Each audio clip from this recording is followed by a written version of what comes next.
Okay, everybody, it's me, Gregory Manarino. This is my post-market wrap-up on this just absolutely lovely day.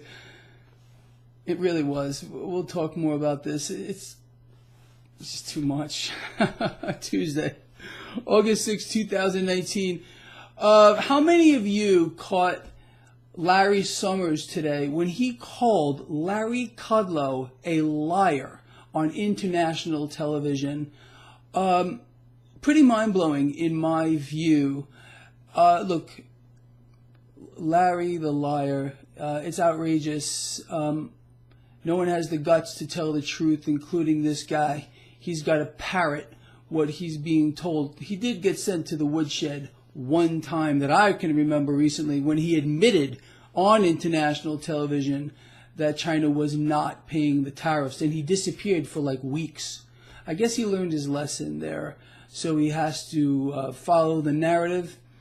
Well, let's talk more about that here. So stocks finished higher across the board, a nice little rally on Wall Street, but I'm talking about a volatile day. Stocks were positive, negative, positive again, and the kicker here was Goldman Sachs. Goldman Sachs, you know, the super bank, came out and said, there are 2 more rate cuts coming from the Fed this year. This was gleeful news for the stock market. All of a sudden, stocks came off their lows, and we finished at the highs of the day. Very nice, very nice. But I'm going to show you something that isn't very nice. Let's keep this a secret between you and me. All right, let's see if we can do that. I doubt it, but we're going to try.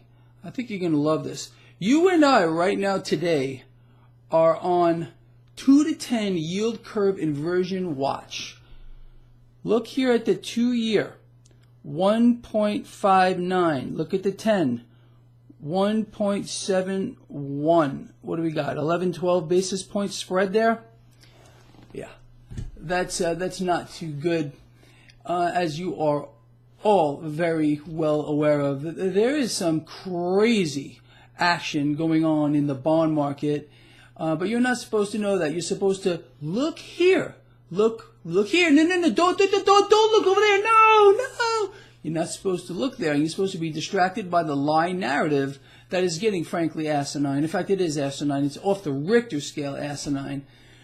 Let me set the stage for you here. What's coming down the pike?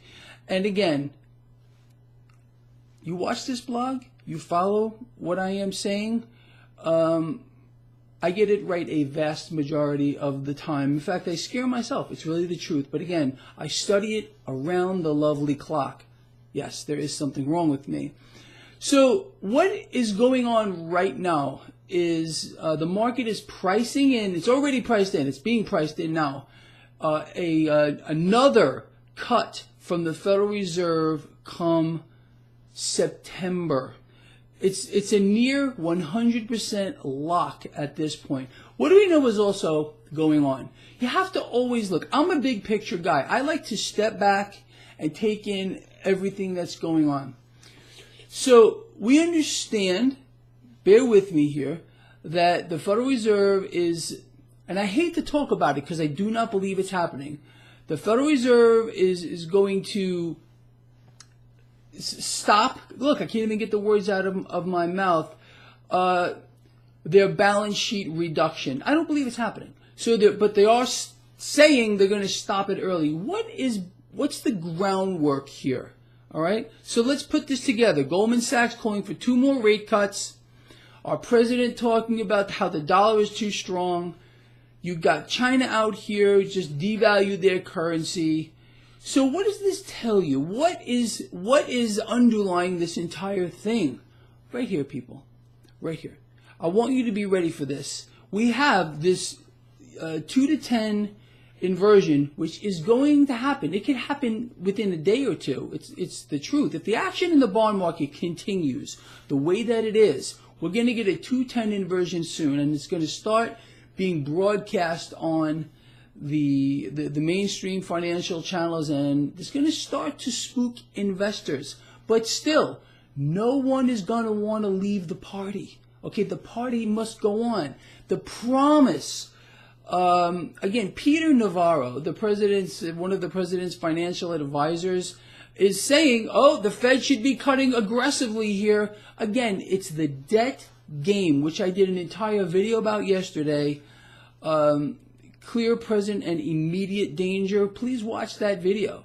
You're going to hear very loud calls from every member of the president's advisory council who are giving him terrible advice, the president himself, and everyone else you could dream about to play the vortex of debt game. I explained to you yesterday that we can dream all we want. All we need is one leader with the guts to take the opposite side of that trade and refuse to play the debt game, and that individual wins, and their population wins too. I was hoping it was going to be President Donald Trump, but we wouldn't have a shot in hell of that happening. He's going to play the debt game because he doesn't know another way to do it. Okay, that's the truth. He's the wrong guy in there right now to manage what's coming down the pike, and no Democrat up there, not one, will do a better job either, just so you're aware. We need a very special kind of person up there, someone that's got some real guts and can bring people together. We don't have that, unfortunately. It's nowhere in sight. That plays into the catastrophe that's coming down the pike. So let's back up a minute. We're on 2 to 10 inversion watch. We have a 11 to 12 basis point spread between the 2 and the 10. We got the Federal Reserve saying that they're, again, I can't even get it out, saying that they're going to end their balance sheet reduction. It's not happening. It has never happened, period, the end. I don't care what digits they want to enter on a screen. Not true. All these world central banks are buying each other's debt under the table to keep this propped up. It's been going on for a while now. You're not supposed to know about it. It's how they keep it off balance sheet. Okay. So let's just go by what they're saying. Okay, let's just take it at face value. So the Fed's going to end their balance sheet runoff. We have calls for more rate cuts, which are coming. There is no doubt about it. Goldman Sachs saying 2 more this year alone. We got currency devaluation by China. So what does that mean? Again, it leads us right back to this. Right back to the Federal Reserve, out and out asset purchases, capital injections. This is quantitative easing. This is because our economy is just so strong, like Larry Kudlow says. But wait a minute, Larry Summers called him a liar on international TV. Ooh, that's interesting, don't you think? Look, the funny thing is guys like Larry and our president, they don't realize that they're being laughed at, not just by people like you and me, but by leaders around the world and anyone with a functioning brain cell, because the lies are becoming, frankly, over the top. I explained to you yesterday in the video that I did, Clear, Present, and Immediate Danger. You're going to start to see some very desperate acts and very desperate people. There's a lot of blogs here on YouTube that are going to cover up every single thing that the president does, and it's frankly, I've seen a few of them already, and it's very desperate.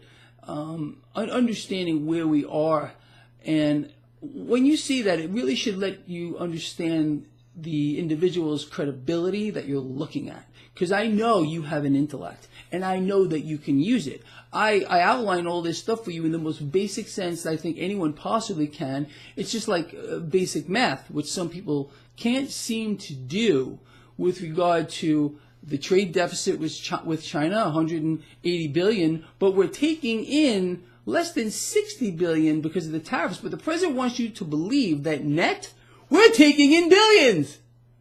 Yeah, but you're not that stupid, and yes, you can do basic math. Unbelievable, man. I tell you, it's freaking crazy, but this is where we're at. Anyway, so let's summarize here. Yeah, we had a rally in the stock market today. What did we make back? About half of yesterday's losses. All right, so freaking what? Risk is still to the downside. We are on 2 to 10 inversion watch. Let's see where that goes. The party is going to be maintained, or at least a lot of effort here, even when the 2 to 10 inversion occurs. And we're like, what? 11 or 12 basis points away from that. Could happen any moment. You got the promise of rate cuts from the Federal Reserve.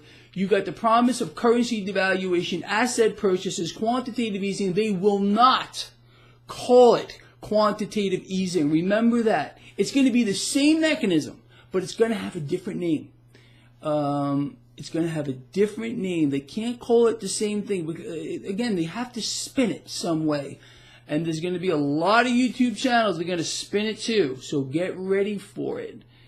And I'm going to sit back and laugh so freaking hard you can't possibly understand. I really do. I laugh. I roll all over the floor. You got to see what goes on in this room. You wouldn't believe it behind the scenes.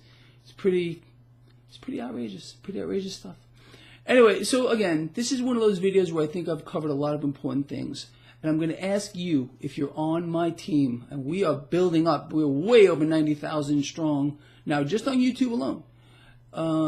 Not counting Twitter and Facebook and Steemit. We're kicking ass, frankly, and we're all in on this. This isn't my blog, okay? I might sit here and talk and draw funny pictures in the background and once in a while show you my dogs, but this is our thing, okay? This is our thing.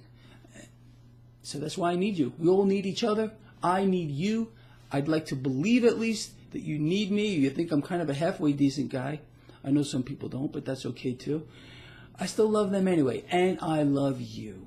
All right? I'm going to tell you that straight out because it's the truth.